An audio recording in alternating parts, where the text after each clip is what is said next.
El 24 de agosto del año 79, el Vesubio, elevada montaña fértil que domina la ciudad romana de Pompeya, entra en erupción. Sepultada bajo la escoria, Pompeya desaparece por completo.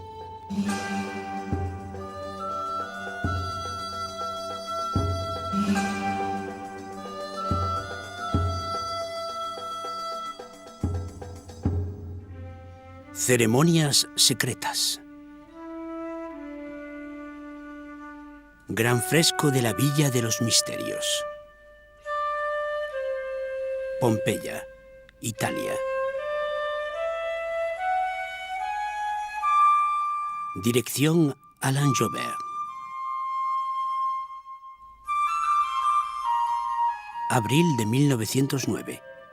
En una excavación se descubre enterrada bajo las cenizas una sala rectangular cuyos muros están recubiertos por escenas pintadas. Sobre un fondo rojo brillante, 29 personajes. Algunas escenas familiares, otras más enigmáticas. ¿Por qué esos colores, esa ropa, esos accesorios? ¿Por qué esos extraños gestos? ¿Quiénes son todas esas personas?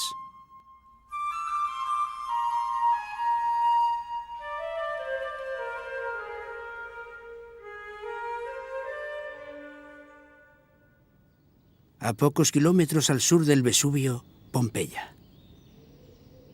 La villa fue construida 2 siglos antes de nuestra era al noroeste de las murallas de la ciudad. Fue reformada hacia el año 70 a.C.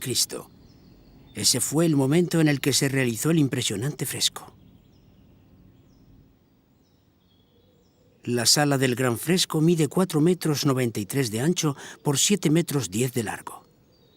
Las paredes están pintadas hasta una altura de 3,30 metros. 3 zonas. Arriba y abajo, el pictor parietarius, el pintor de paredes, realizaba falsos mármoles y frisos decorativos. La parte central incumbía al pictor imaginarius, el pintor de imágenes.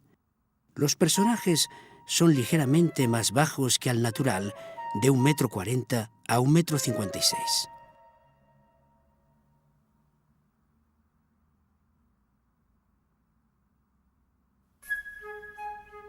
Las paredes se preparaban con varias capas de mortero. Las primeras se componían de cal y arena mezclada con grava. Luego venían capas de cal y arena fina y por último se pulía concienzudamente la capa superior, mezcla de cal y de polvo de mármol. El pintor trazaba primero la sinopia, un dibujo de guía realizado según modelos preparados de antemano. La pintura se hacía al fresco, es decir, sobre la última capa aún húmeda. Algunos realces se añadían posteriormente. La superficie de este fresco se ha visto algo afectada por el enterramiento.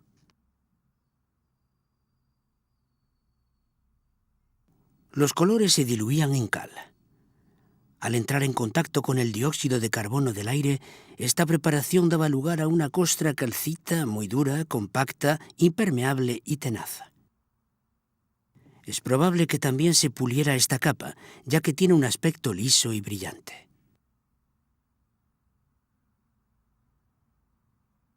Los pigmentos, encontrados en abundancia en toda Pompeya, son comunes a toda la cuenca mediterránea antigua. 2 de ellos dominan en el fresco: el púrpura, cuerpo orgánico extraído de un molusco, el murex y estabilizado con tiza, y el cinabrio, sulfuro de mercurio que da el fondo rojo vermellón. Toda la escenografía destaca de este fondo mural luminoso, salpicado de pilastras falsas más oscuras.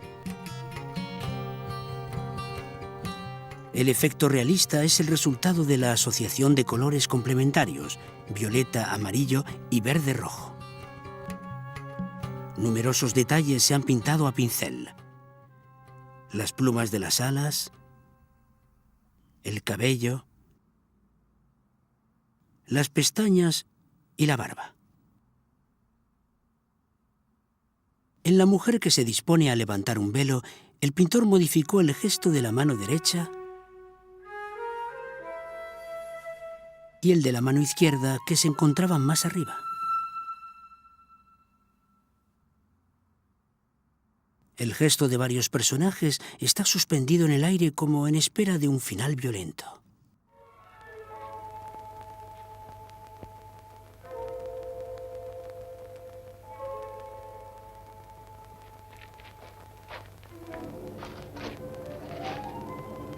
È in questo punto che hanno trovato il vuoto. Durante i lavori, quando ci si accorge che il terreno suona a vuoto, si fanno un certo numero di buchi attraverso i quali si cola del gesso. Il gesso va a colmare il vuoto che un corpo rinsecchito e consumato ha lasciato nella terra. In questo modo si ottiene la forma di persone o cose rimaste sepolte per più di 2000 anni.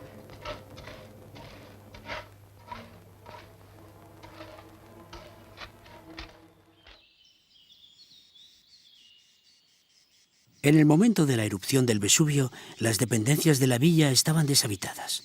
Solo la explotación agrícola estaba en activo. En ella se encontraron algunos esqueletos durante las excavaciones. También pudieron sacarse moldes de algunos cuerpos según el método del arqueólogo Fiorelli. Una estatua, escasos objetos, otros decorados pintados mediante trampantojo. Algunos grafitis sobre los muros. No se ha podido encontrar indicio alguno que permita saber quiénes fueron los patrocinadores del fresco. ¿Por qué personajes de la vida real alternan con seres imaginarios? ¿O por qué unos llevan trajes griegos y otros romanos?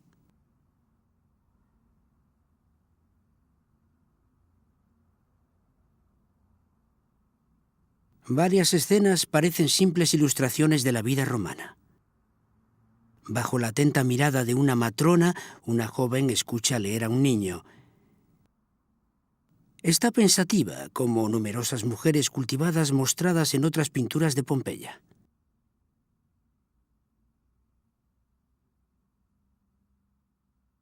Ha posado sobre el hombro del chico su mano derecha, que sostiene un cálamo, caña tallada para escribir.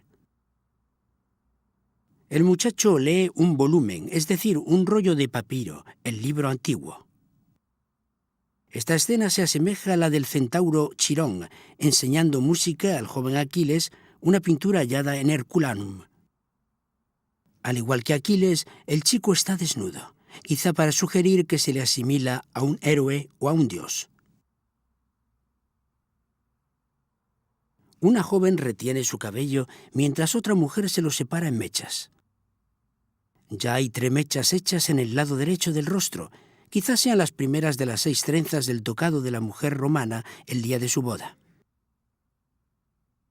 O puede que sea una referencia al baño de Venus, tema especialmente apreciado por griegos y romanos.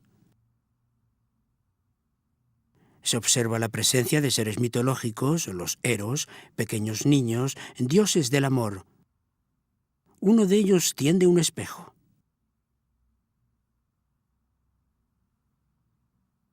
En cuanto se descubrió el fresco, se identificaron ciertos personajes. Primero, el personaje que está desnudo y lánguidamente recostado bajo la gran laguna, en el centro de la composición, es Dioniso, el dios griego del vino, del éxtasis y del teatro, que los romanos llamaban Baco.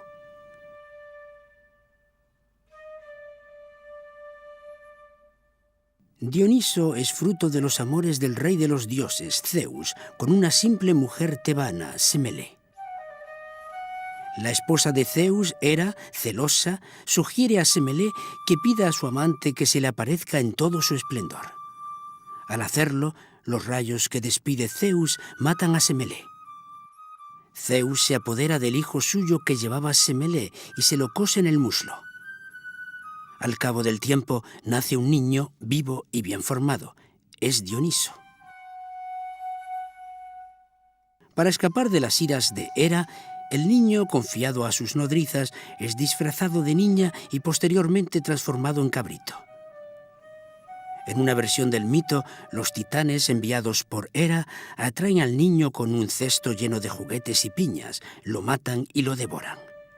Zeus fulmina a los titanes y resucita a Dioniso. Dioniso es criado entonces por Sileno, un viejo sátiro. Ya de adulto, descubre la viña e inventa el vino. En Naxos, Dioniso conoce a Ariadna y se casa con ella. Dionisos-Ariadna, pareja modelo 1000 veces representada.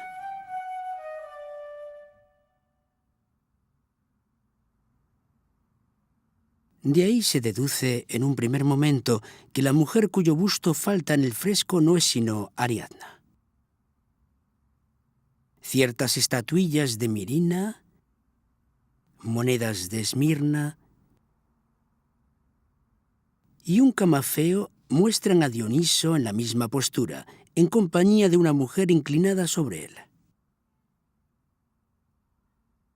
El dios lleva una corona de hiedra u hojas de viña. Se le suele representar ebrio, con un cántaro, el recipiente para beber vino, y con un tirso, una larga vara decorada con hiedra, piñas y una cinta amarilla, el color de Oriente. Suele seguirle un cortejo de ménades o bacantes, mujeres que danzan hasta entrar en trance.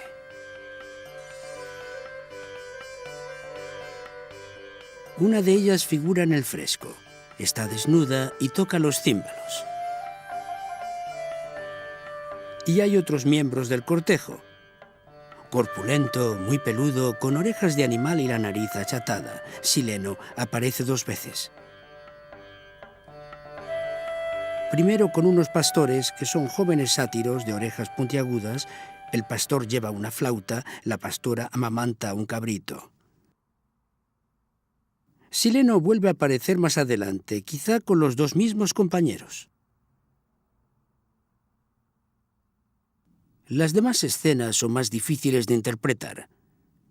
Bajo la laguna, 2 siluetas femeninas, sin duda sirvientas, una de ellas sostiene una bandeja.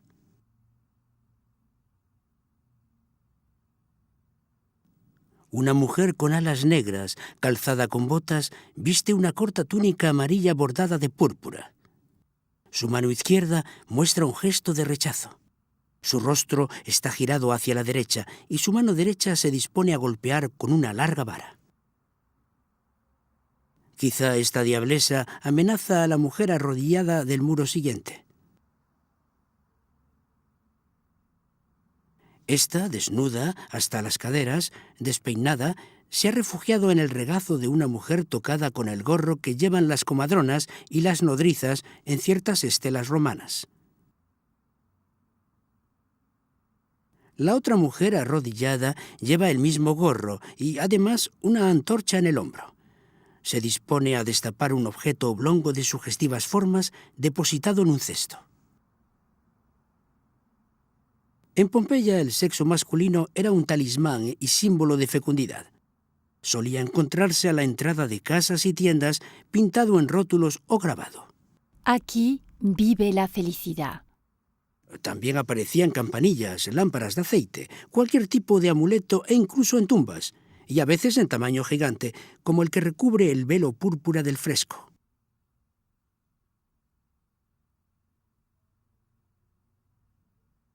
El continente es un manus, cesto para la criba del trigo, aún de uso frecuente hoy en día. Tras su nacimiento, el joven Dioniso fue depositado en un banus. También en el episodio de los titanes interviene un cesto. En 1931, Amedeo Maiuri, director de las excavaciones de Pompeya, ve en el fresco la descripción de un rito de iniciación a los misterios dionisíacos y bautiza el lugar como Villa de los Misterios. Procedente de Oriente, el culto dionisíaco se impuso en Grecia y se extendió al sur de Italia. Fue muy popular por ser una religión de esperanza que transmitía ideales de justicia, resurrección e inmortalidad. Había manifestaciones públicas con cortejo, música ruidosa, libaciones, danzas desenfrenadas y, una vez alcanzado el trance, sacrificios animales. Y otras manifestaciones más secretas, nocturnas. De esos ritos no se sabe más que lo que plasman algunas alusiones literarias y contadas imágenes. Una placa de estuco de una residencia romana. Un sileno destapa el Vanus ante un joven velado, acompañado por una sacerdotisa. En el suelo, una cesta que algunos autores antiguos califican de mística. Segunda fase, hallada sobre una placa votiva. Guiado igualmente por una mujer, el joven se inclina. El sileno se dispone a verter el contenido del Vanus sobre los hombros de aquel. Tercera fase, según la copia de una pintura romana desaparecida. Se han recogido los objetos y se han depositado en la cesta. En el Vanus solo queda el falo. El iniciado, esta vez sin velo, va a asistir por fin a la revelación. El rito evoca, por lo tanto, el destino de Dioniso. Los objetos del Vanus recuerdan los juguetes de los titanes. Su dispersión evoca el desmembramiento del niño, la aparición del falo, su resurrección.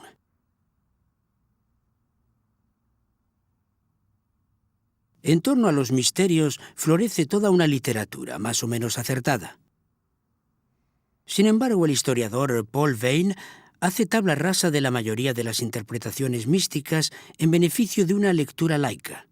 Según él, el mural tiene el mismo sentido que un pequeño fresco conservado en el Vaticano, Las bodas aldobrandinas, que muestra los preparativos de boda de una joven.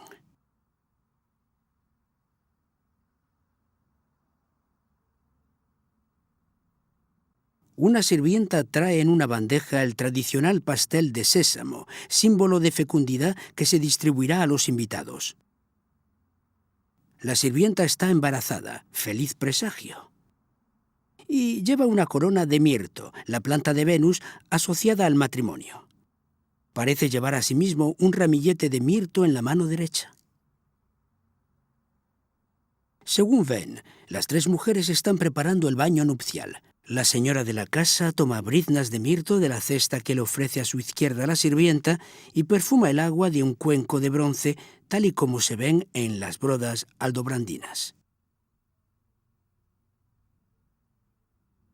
Dioniso ha irrumpido en la boda acompañado de Ariadna, porque es el dios de la fiesta y de los placeres. Veyne señala que el hecho de descubrir el falo no es más que un rito dionisaco de fantasía, con el que se trata de reflejar la atmósfera de misterio y miedo de la noche de bodas. Asustada, la joven se refugia en el regazo de su nodriza. En cuanto a la diablesa, impide la visión del Vanus y busca con la mirada al posible profanador de esa prohibición. También, según Veyne, por orden del dueño de la casa, el pintor copia temas griegos, toma préstamos de fábulas y ritos por todos conocidos e ilustra poéticamente el impacto existencial que supone el convertirse en mujer casada.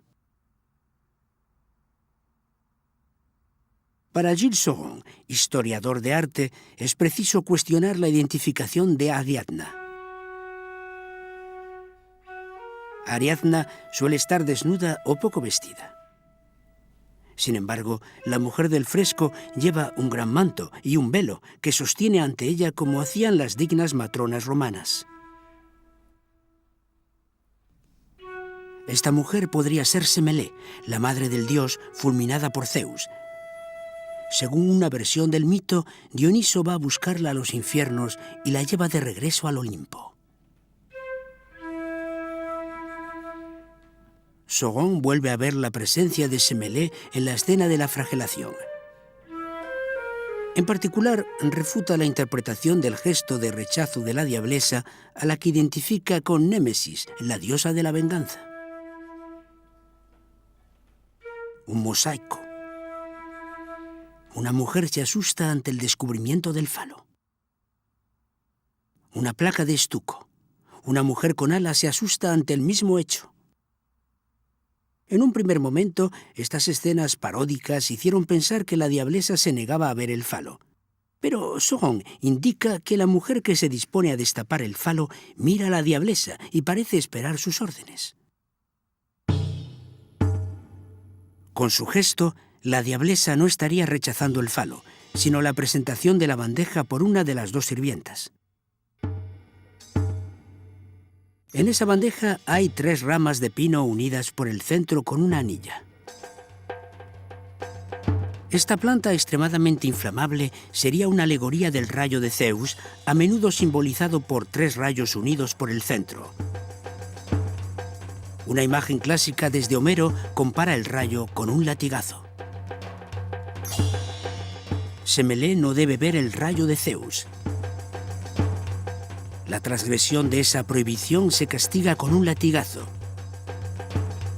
Y mientras el gesto de la diablesa simboliza la muerte de Semele, el descubrimiento del falo representa el nacimiento de Dioniso.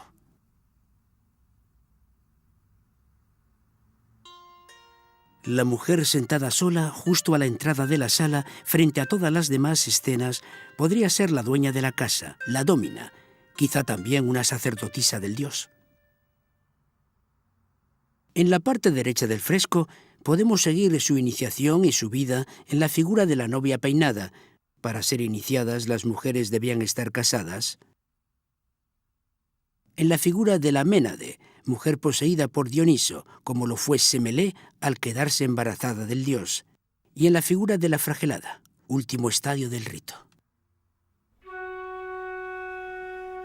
Según Sauron, la parte derecha del fresco, que va avanzando escena a escena hasta el trono central, establecería un paralelismo entre la vida de la dómina y la de Semele antes de convertirse ésta en diosa del Olimpo.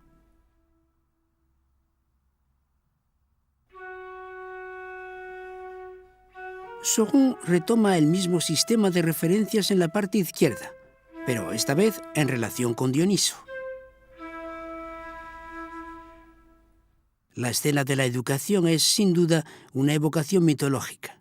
El niño lleva las botas del pequeño Dioniso, tal y como figura en un sarcófago romano. La mujer desnuda, vista de espaldas, sería la sacerdotisa, quizá también la dómina, realizando un rito funerario.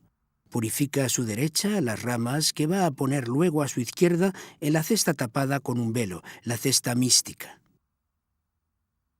En ella hay ya una rama. Algunos han creído reconocer laurel, otros mirto. Sauron propone más bien olivo. De hecho, la sacerdotisa lleva una corona de olivo, pero esa es la planta de Atena, la diosa que devuelve a Zeus el corazón del niño desmembrado por los titanes. Esta escena evocaría, por lo tanto, la muerte del dios. El simbolismo vegetal continúa.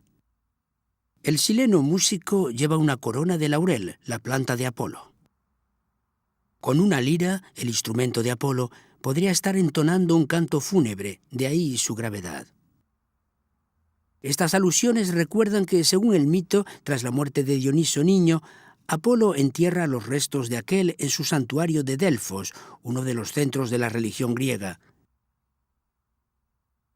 Esta escena muestra a Sileno y a los sátiros, futuros compañeros de Dioniso, esperando la resurrección de éste.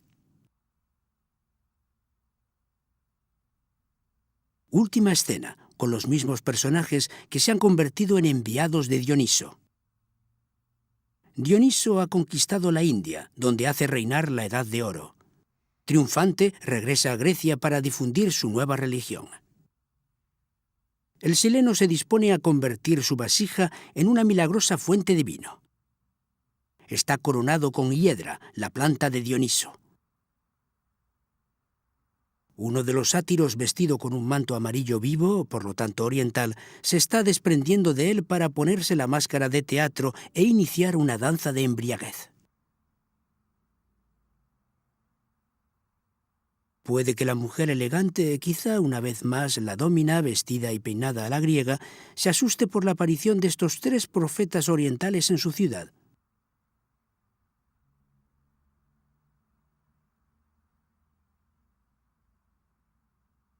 En la escena central, Dioniso viste a la griega con un gran manto blanco y sandalias. Se ha convertido en un dios griego del Olimpo. En su extravío ha soltado el tirso y perdido una sandalia.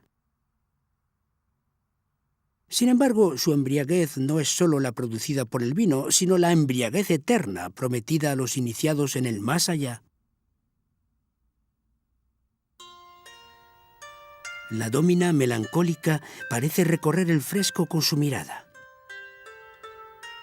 Quizá lo encargó pidiendo que se incluyeran, según la moda de la época, oscuros oráculos y alegorías bien disimuladas. Cerca de ella, un cofre abierto, cuyo contenido está cubierto por un velo verde. Hipótesis: en él se encuentran los textos místicos que los iniciados llevaban consigo a la tumba.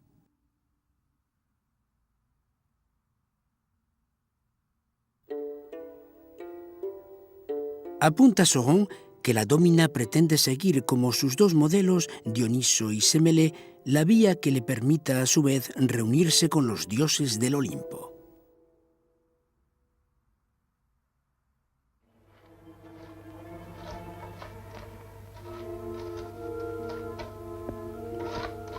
Due persone, così come erano al momento della morte. Un uomo e una donna. Un uomo e una donna. Forse marito e moglie hanno trovato la morte insieme, uniti.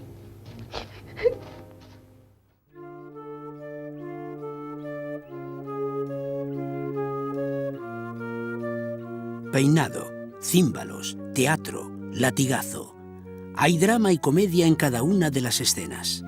Resulta difícil describir todos los detalles de una obra tan rica.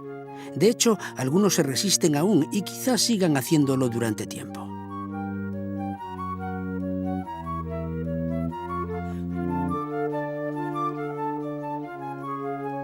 Pero los visitantes que se agolpan para contemplar el cinemascope del trance y de la pasión de un dios antiguo no siempre esperan explicaciones eruditas. Con todo, seguro que les sorprenden las similitudes que el mito griego, el nacimiento de un dios humano, su pasión, su muerte y su resurrección presentan con una historia religiosa más reciente. Pueden contarse todas estas historias de 1000 formas diferentes. Incluso pueden entretenerse intentando reconstituir la laguna. Y pueden maravillarse de que unas imágenes antiguas, aparecidas casi 2000 años después de su creación, les resulten tan familiares. Y es que los modelos que las sugirieron han seguido una vida propia desde aquel entonces. Dioniso Baco se ha convertido en uno de los grandes héroes del arte de las imágenes.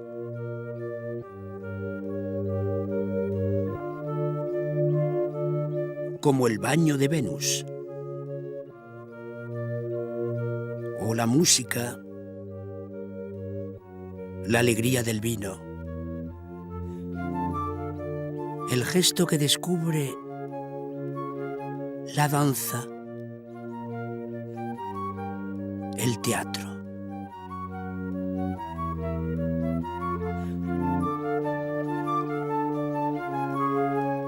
Todos esos temas pertenecían ya a nuestro inconsciente colectivo. Son ficciones persistentes que se cuelan en los más mínimos intersticios del deseo humano. La misma palabra misterio ha perdido su sentido religioso para adquirir uno nuevo, el de una aventura a veces peligrosa en la frontera entre el erotismo y el saber.